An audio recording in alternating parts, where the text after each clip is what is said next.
evening, ladies and gentlemen. So for the past few days, we've talked about passive transport across the membrane, and today we're going to move on to active transport across the membrane. So some key ideas that you should get out of this video is that active transport requires ATP, which is our energy. So we talked about before how passive, no energy is needed for molecules to move across the membrane. Now, in active transport, you have to have energy. And this energy you're going to get from the mitochondria.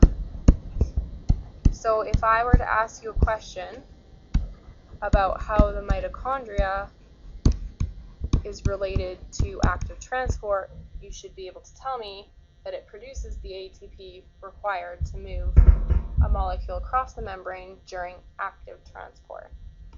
So this ATP is produced in the mitochondria during cellular respiration, and the equation for cellular respiration, so you have glucose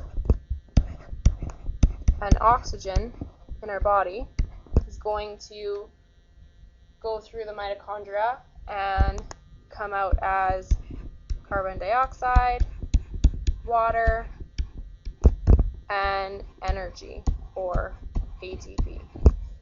Now, in order to get this energy out of the ATP, bonds need to be broken. So you need to break bonds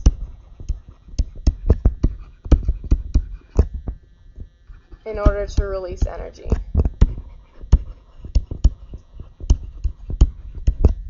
And this energy is used to change the shape of the protein that you're using to bring the molecule in during active transport.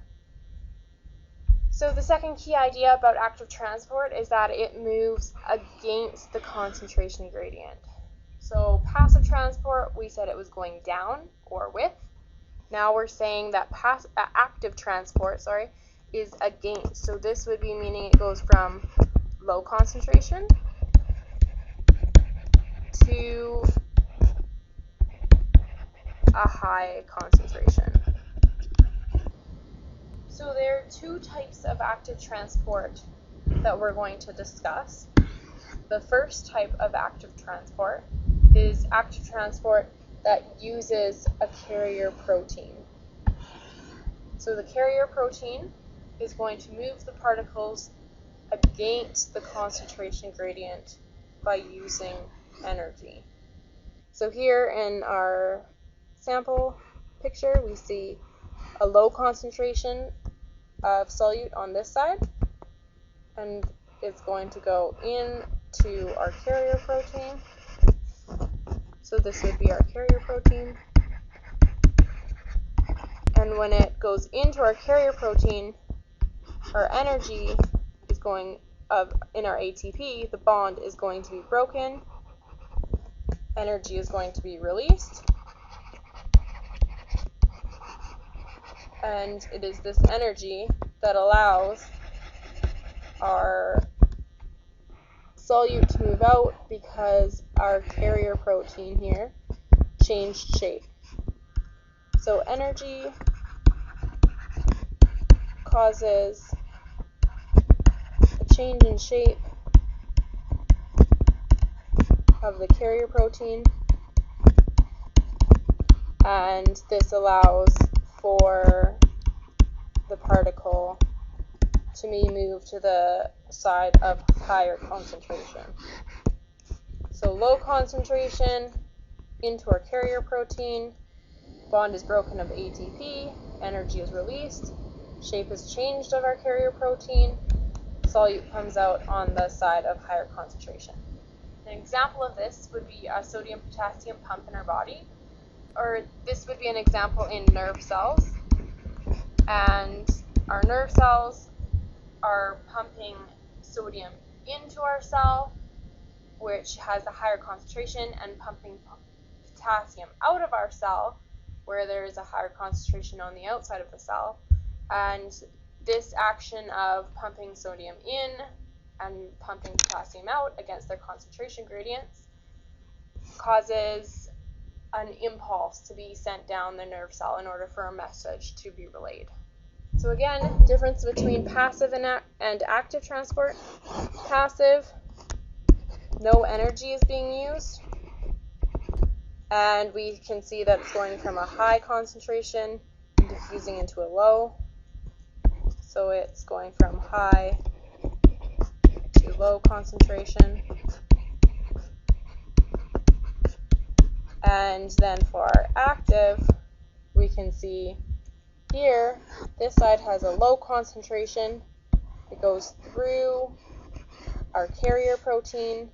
Our carrier protein changes its shape because ATP produces the energy too, and they are pumped out to the side of higher concentration. So this one goes from low concentration to high concentration, and it uses energy.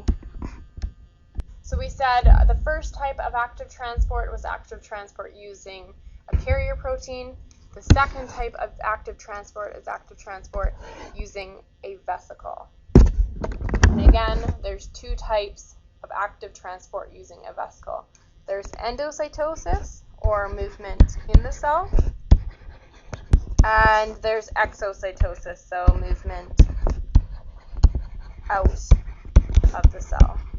And both of these types of active transports use a vesicle, and since they're active transport, they use energy. So the first one we're going to discuss using a vesicle is endocytosis. So let's look at endocytosis. Endocytosis is a vesicle moving into the cell. Two types. First type, phagocytosis. So phagocytosis is a particle on the outside of the cell membrane. So here's the outside of cell membrane. And it is going to move into the cell membrane and become encased in the cell membrane. The cell membrane is then going to pinch itself off, and the vesicle is going to move in. So here is our particle. It goes up to the cell membrane. Cell membrane encases it,